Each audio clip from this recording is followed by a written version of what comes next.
este mundo loco de la economía, de las finanzas, un día en el cual el mundo está mirando claramente hacia Estados Unidos. Esta tarde-noche comienza esas elecciones de mitad de mandato, que rascando un poquito en esas teorías de qué hace la bolsa si suceden ciertos acontecimientos, hay uno curioso antes de entrar a lo de las elecciones, de que si un equipo de béisbol de la ciudad de Filadelfia gana las series mundiales, para que aquellos que no sepan un poco de béisbol, las series mundiales vienen a ser como la Liga Española.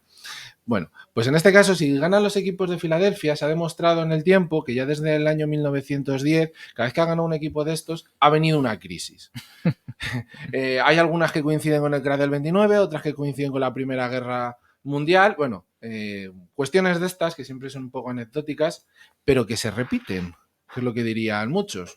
Luego se puede ver si son de verdad o no. Y ahora, en estas que tenemos ahora en Estados Unidos, en estas elecciones, si en principio dicen las estadísticas que ahora nos van a venir 6 meses de ganancias, que antes de estas elecciones siempre suelen venir unos 6 meses de bajadas y luego son 6 meses de bonanza. Aquí veremos qué dicen los datos al final y a la postre. Y hoy tenemos de invitado a Javier Alfayate, ya lo hemos tenido otras veces. Bienvenido, Javier. Hola, Sergio, ¿qué tal? Como siempre os comento, Javier es un gestor profesional, trabaja para GPM, que es donde tiene su fondo, del cual pues bueno, hablaremos un poquito. Y en este sentido, hoy, Javier, aunque es igual que siempre, te pregunto cuál es tu visión de la economía. Bien, es verdad que tu forma, tu filosofía de inversión no tiene por qué estar pendiente de la macro porque utilizas otros indicadores. Se podría decir que eres hasta value. Bueno, sí. En ese aspecto. Sí. Bueno, las definiciones, yo al final soy libre, tú me puedes definir como quieras. Flexible. Mira, flexible es muy bueno, sí. Sí, yo es que cuando hablan de solamente value o growth, digo, es que al final tú puedes ser value o grow, pero si ya le metes técnico, a lo mejor, para intentar buscar un timing, que no, siempre que hablamos timing no estamos hablando de justo el momento, sino de cierto momento que por técnico te puede dar, ya dejas de ser de uno y te pasas al lado oscuro. ¿Cómo? Efectivamente, ¿no? Las etiquetas, ¿no? Famosas. Bueno, es verdad que hay gestores que están muy, muy etiquetados, ¿no? Por así decirlo. Yo creo que al final, a ver, hay que ser capaz de cambiarse la chaqueta, ¿no? Y bueno, pues que esa chaqueta lleva la etiqueta de value, bueno, pues seremos value cuando nos interese ser value, seremos growth cuando nos interese ser growth, o en fin, o de cualquier etiqueta, me da igual, ¿no? Que te pongan en la chaqueta, pero yo creo que cualquier gestor tiene que ser capaz de cambiarse, no enconarse, no... bueno, hay otros gestores que están a gusto así, es decir, no, yo soy value de toda la vida, ¿no? Porque parece, ¿no? Que ser value es como estar, ¿no? Ahí en la pomada, ¿no? Lo que más pero, prestigio tiene, sí, digamos, efectivamente, ¿no? Lo que más prestigio tiene, sin embargo, los que nos dedicamos a mirar los gráficos somos como astrólogos, ¿no? Es un poco, bueno, pues nada, son modas, pero al final lo que define un gestor, al final, cómo gestiona el riesgo y, oye, si está dando rentabilidad o no. Si es que luego lo podemos adornar de muchas maneras. ¿Que tú me quieres decir value? Fenomenal, ¿no? Porque así parece que suena más guay. Más cool. En este caso, como te decía, ¿cómo ves un poquito la situación? ¿No? Bien, es verdad que quizás esta semana es un poquito más tranquila respecto a las anteriores, pero bueno, tenemos, no sé si es jueves o viernes cuando hay dato de Estados Unidos de inflación. Creo que es el jueves, sí.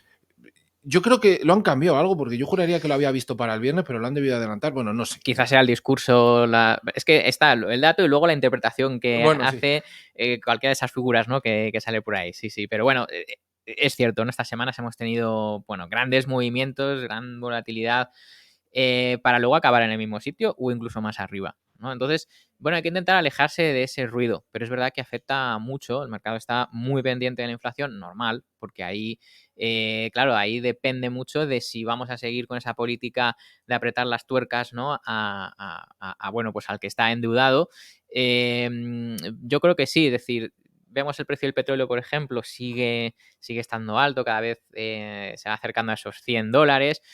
ahí va a estar un poco la clave. Yo creo que va a ser un dato probablemente, pues a lo mejor un poquito peor, ¿vale? Porque es verdad que sí que la inflación sigue siendo alta, pero a medida que vayan pasando los meses, yo sí que creo, y a medida también que se vaya acercando esos tambores de recesión, ¿no? Que dicen que va a ser para el próximo año, a medida que se vaya acercando, probablemente el precio del petróleo empiece ya a relajar un poquito y empezamos a ver datos de inflación mejores, ¿no? Pero ahora mismo está la cosa que, bueno, hay que estar pendientes. Yo, sin embargo, sí que creo que el mercado de cara a final de año todavía puede tener impulso. Has comentado 6 meses. Sí, por ahí. Yo creo como para mediados del año que viene, bien, tener un rebote hasta mediados del año que viene. Y luego a lo mejor ya sí, a medida que ya vayamos viendo, ostras, que ya empieza lo peor o los datos de empleo empiezan a ser malos, etcétera. Pues ya estamos viendo cifras de grandes empresas como ya empiezan a reducir, ¿no? Esos incrementos de ganancias, empezamos a ver ajustes en plantilla de grandes empresas. Bueno, es un poco el guión, ¿no? De momento el mercado está siguiendo el guión. Y ahora un rebote, ya técnicamente hablando, un rebote de por lo menos 4, 5, 6 meses es bastante creíble.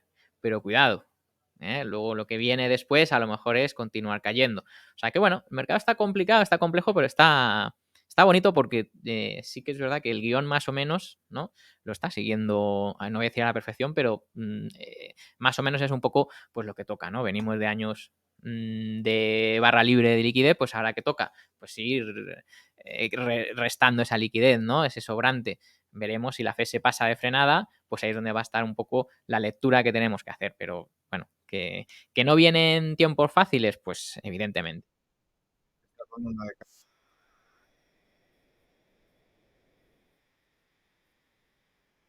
Se coge un DAX, un Sí, S&P, la tendencia, si cogemos la tendencia principal, sigue siendo alcista. Bien, es verdad que desde el principio de año hay una tendencia, un retroceso a esa sí. tendencia, y lo que estamos viendo ahora, que esto a veces cuesta explicarlo si no se está viendo con un gráfico, Claro. está retomando lo que es la tendencia principal.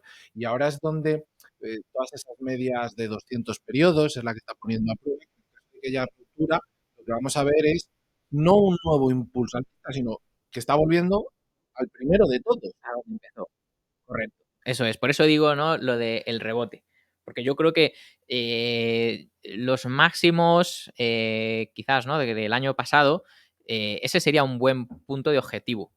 Bien, en caso de que Ambicioso. ambicioso, por supuesto, porque hablamos de, bueno, pues de 20%, 15 en el caso de Europa. Es verdad que Europa lo está haciendo mejor. Has mencionado antes el DAX.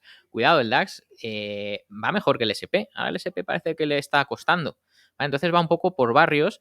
Eso es muy importante a la hora de ver un rebote. Hay que intentar estar, ¿no? en aquellos que lo están haciendo bien y que probablemente sigan haciéndolo bien, pero hay que ponerse un objetivo creíble. Y yo creo que, vamos, con llegar a máximos del año pasado sería, vamos, más que de sobra, ¿no? Quizás tanto el SP como el Nasdaq, eh, aunque podríamos poner algún otro indicador americano, en el fondo están pagando más esa subida tan agresiva que está teniendo Claro. en relación a los europeos. Porque si nos vamos al sector financiero, el sector financiero americano tiene o el mismo o más peso incluso que el europeo. Y aquí en Europa se ha empezado más tarde con esa subida de tipos. Y quizás también es por eso lo que estamos viendo que tú lo mencionas, ¿no? Que el DAX, que ahora es DAX 40, no es DAX 30. Sí, qué raro se hace. Sí, ¿verdad? Tendrá que pasar un tiempo hasta que nos acostumbremos. Sí. Digamos que se igualen, porque lo que sí que está claro, donde sí que hay esa diferencia, es en la paridad de las divisas, ¿no? Que ahí para un gestor a veces eso entiendo que se puede volver un poco complicado. Claro, bueno, al igual que ha beneficiado el tema del eurodólar, ¿no? Un dólar fuerte ha beneficiado mucho las inversiones que alguien haya hecho, ¿no? Fuera de Europa, sin incluir la divisa, pues prácticamente pues ha sido la mitad, vamos, prácticamente todos los fondos de renta variable, por ejemplo, ¿no? Aquí en Europa están en negativo de renta variable, entre menos 15, menos 20, menos 25. Si han tenido la divisa sin cubrir, es decir, si han tenido dólares, esos descensos se reducen a la mitad. O sea, fíjate cuánto importante ha sido eso a la hora de obtener rentabilidad o obtener una pérdida mucho menor, ¿vale? Y eso puede ser motivo, efectivamente, como bien dices, de políticas monetarias, que no es lo mismo cómo va la marcha en un lado que en otro, pero también tiene mucho que ver con el dólar, es un activo refugio clásico, ¿bien? Y cuando bajan los mercados, es verdad que el dólar suele funcionar, suele ir bien, ¿vale? Entonces, eso, si ya deja de ser así porque los mercados rebotan o suben, ¿vale? Decir, bueno, podemos ver, no, es que Europa va mejor, es que a lo mejor eso, ¿no? Ha sido muy penalizado. Bueno, sea por lo que sea, es verdad que, bueno, lo que es el eurodólar, por ejemplo, sí que yo tengo mis dudas, pero sí que a lo mejor es interesante empezar a cubrirlo, ya que nos ha beneficiado tanto. Desde 1,18, 1,19 más o menos, nosotros en el fondo de inversión, por ejemplo, no lo hemos cubierto, pero a lo mejor ahora que ha bajado a 1, yo no digo en el mínimo, obviamente, pero a lo mejor ahora puede ser interesante empezar a cubrir algo, ¿vale? Porque a lo mejor Europa pues empieza a caer menos, a lo mejor las cosas no nos van tan mal como el mercado descarta. Claro, esto va por expectativas, es decir, hay unas expectativas muy negras y muy negativas, ¿no? En torno, pues bueno, a la economía alemana, que si el motor de Europa se está parando, que si ahora los precios energéticos, bueno, hay muchos factores muy negativos que se han tenido en cuenta. Oye, es que a lo mejor en cuanto hay alguno de esos que a lo mejor no es tan negativo, pues simplemente por no ser tan negativo puede dar pie, ¿no?, a un rebote tanto en el euro como en las rentas variables europeas, que eso es muy interesante. Cuesta. Sí, cuesta, cuesta. Reconozco que a mí me cuesta intentar ver Mm, la cara positiva, ¿no? mm, Muchos gestores, muchos profesionales, nos comentáis el hecho de hay que tener la mente abierta a si surgen posibles otros escenarios, ¿no? En este caso estaba pensando, cuando me hablabas de Alemania, etcétera, de que este año cambie la cosa, y claro, yo pienso, es que en Europa los gobiernos, mm, con esta situación de crisis energética, si nos vamos a Alemania, yo creo que va a ser el que más la va a romper, sí. posiblemente, Mm, van a gastarse un montón de dinero en deuda pública, que nuevamente quien va a tener que comprar es el Banco Central. Entonces, si hace eso, lo que está inyectando otra vez es inflación al mercado, claro. con lo cual no vemos esa reducción. Y por otro lado, va a seguir siendo más agresivo con la subida de tipos.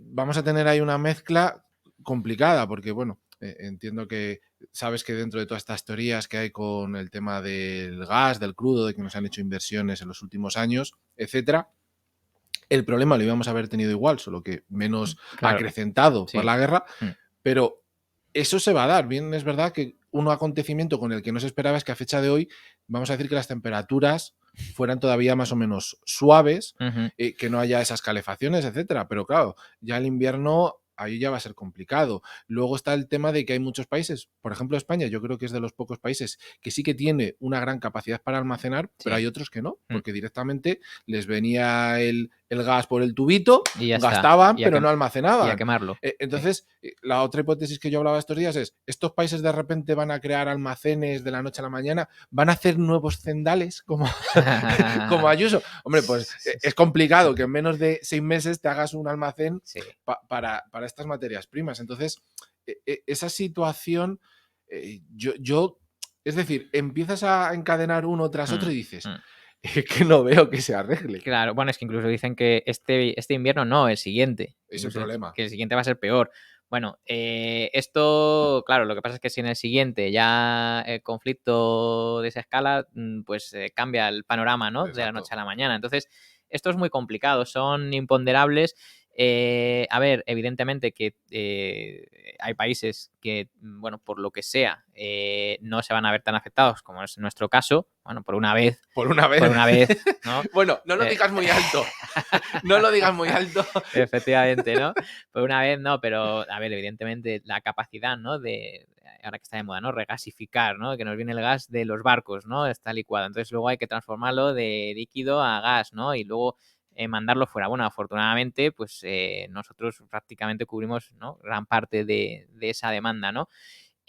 Bueno, está complicado. O sea, al final el resumen está complicado. Probablemente, pues, bueno, tendremos que adaptarnos. No sabemos el grado del impacto, porque esto al final en la economía suele ser más resiliente o más fuerte de lo que pensamos. Muchas veces, ¿no? Decimos, bueno, ya está, con esto, con la energía y con la crisis nos vamos al garete. No, no, luego la economía, pues bueno, cambia, evoluciona, ¿no? Y ya probablemente, bueno, pues estén buscando otros medios, otras formas, bueno, energías alternativas, pues ya sabemos al final, dan para lo que dan, es decir, tampoco, ya venimos de muchos años en las que, bueno, ahí hemos hecho muchas cosas, pero bueno, todavía queda mucho trabajo por hacer, pero yo intento siempre ser positivo, lógicamente, también realista, ¿vale? Pero yo creo que las cosas, creo que no están tan sumamente mal como nos hacen ver, ¿vale? Eso lo ve el mercado lo descuenta muy rápido. Y ver un DAX, por eso digo muchas veces, joder, ahora supuestamente estamos peor y sin embargo el DAX está un 10% más arriba, un 15% más arriba. ¿Qué ha pasado? ¿No? Si realmente estamos tan mal y nos vamos al invierno y la vamos a pasar muy mal, ¿por qué sube la bolsa? Entonces, esas son las expectativas, ¿no? Eso es lo que te digo un poco, que al final eso es lo que paga, eso es lo que da dinero y quita. Esas expectativas. Y las expectativas son a que, bueno, la cosa ya no puede ir a peor, que fíjate, tú qué cosa, ¿no? Pero si no puede ir a peor, solo puede ir a mejor, las bolsas suelen hacer suelo y suelen subir y rebotar. ¿Vale? Pasa es que, claro, yo ahí ya es verdad que, oye, ¿y esto como cuánto puede llegar a subir? Pues no, esto de momento vamos a conformarnos, ¿vale? Con que nos dé otro 10% a lo mejor, en esos, mencionabas tú 6 meses, bueno, a lo mejor es un poco menos, y ya está. Y luego, a ver, porque ahí es donde va a estar la importancia, o reside la importancia de la política monetaria. Es decir, si seguimos metiendo más deuda y esos tipos de interés siguen subiendo, al final, ¿cómo se paga eso? ¿Quién va a pagar eso? Claro, y eso es lo que luego la bolsa, la economía, etcétera, se da cuenta, ¿no? Y le acaba afectando. Decir, oye, es que aquí tengo un cerro de deuda que cada vez me está pidiendo más el Banco Central para refinanciarlo. Entonces, claro, no puedo. Y ya ahí es cuando pues, empezamos a ver quiebras, etcétera. Que eso, bueno, es un entorno de crisis muy negativo que de momento yo creo que el mercado no lo está descontando. Ya veremos, porque eso, insisto, esto a lo mejor va para mediados del año que viene, ¿vale? Hay que ir viéndolo, ¿vale? Pero ese es el problema. De momento, vale, no, es decir, lo tenemos en mente, bien, pero de momento no está presente porque ya vemos que el mercado por ahora no se lo está tomando tan mal. Por adentrarnos un poquito, si quieres, en lo que es tu fondo, Hmm. exactamente cómo lo tienes a día de hoy distribuido. Es decir, ¿hay algún sector o alguna compañía que tenga más peso que otras? No, en general, lo que son los pesos son muy, muy similares. Por sectores, sobre todo es energía, transporte, de materias primas, evidentemente financieras, financial, tenemos sobre todo aseguradoras también, que bueno, que con los tipos de interés al alza pues se benefician. Y luego tenemos índices que, bueno, o rentas variables que lo han hecho mejor, pues un Dow Jones, un CAC 40, Suiza, Inglaterra también tenemos, UCA. Es decir, vamos seleccionando aquello que es resistente, bien, que bueno, que al final si baja es verdad que vamos a perder, lógicamente, ¿vale? Pero vamos a perder menos, ¿no? Entonces, por ahora es una estrategia defensiva, es una estrategia que nos guardamos liquidez, ¿vale? Es decir, tenemos en torno a un 20% de liquidez, eso, vamos, para mí son máximos de casi desde los 7 años que llevo en el fondo. Sí, porque yo creo que la última vez que hablamos, yo creo que fue a mediados, antes de agosto, Mm, y no no. recuerdo que tuvieras tanta liquidez. No, no, para nada. Entonces, bueno, pero eso se va haciendo a medida que los sistemas van cerrando posiciones y no te las van abriendo por otro lado. Entonces, bueno, tú Sí, vas no te van haciendo, dando señales. exacto, tú vas haciendo ahí liquidez y lo que es de renta variable, por ejemplo, no pasaremos el 40-45%, ¿vale? O sea, es decir, ahí sí que cuando yo normalmente pues he estado gestionando en torno a 70 puntos porcentuales o así, es lo que solíamos tener, 70, 75.